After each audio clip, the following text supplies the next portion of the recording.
let me just say a little bit more about the hepatitis C stuff. I mean, because one of the things that I've become conscious of is just how many of the kind of how many people I meet with a history of injecting drug use are hep C positive, and how many of them haven't accessed treatment. And really, it staggers me really, given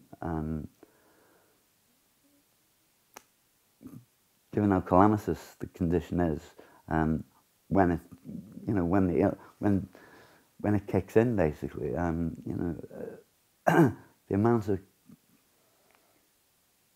damage that the disease does when it reaches its full progression is like, it's a terrible thing. So for something that's treatable, and you know, I know that the treatment varies from person to person, and it's quite unpleasant for some people, but even so, you know, 6 months or 12 months of relatively difficult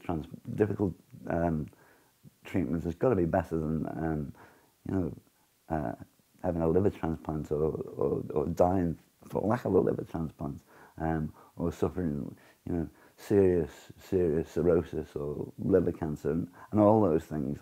It kind of, the extent to which people kind of bury their head in the sand and don't address their condition, hoping it'll go away, and not even, you know, not even monitoring their condition to sort of like see where it's up to is something that really bothers me, basically, you know.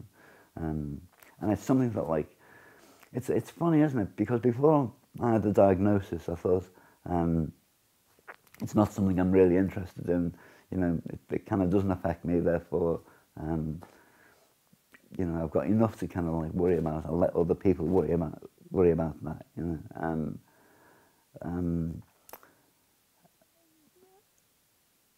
I guess that's just the way the world is, isn't it? You know, now that I've got a diagnosis, I'm kind of in the process of undergoing the treatment, and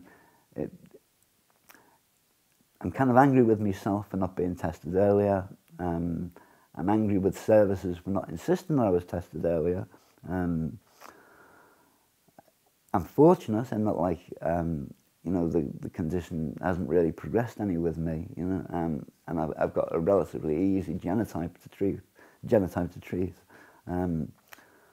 But you know, let's get better at doing this, for Christ's sake. You know, it's not like we don't pay enough. You know, it's not like we don't spend enough on drug treatments in this country to not be able to, like, make sure that the people who use our services don't have access to testing, don't have access to treatment when they test positive, basically. You know, and that our workforce isn't adequately skilled to talk to the people who use our services and help them to make good decisions and good choices around these issues, because, you know, I know that they're not. You know, I know that, like, you know, people are getting a diagnosis and they're getting left to, like, there you go, you're positive now, fuck off and deal with it, basically. You know, without any significant or helpful advice or without any useful counselling in terms of, like, what to do around treatments. You know, that's the norm, from what I can tell. You know, I don't know if it's the norm everywhere, but it's certainly the norm locally. You know.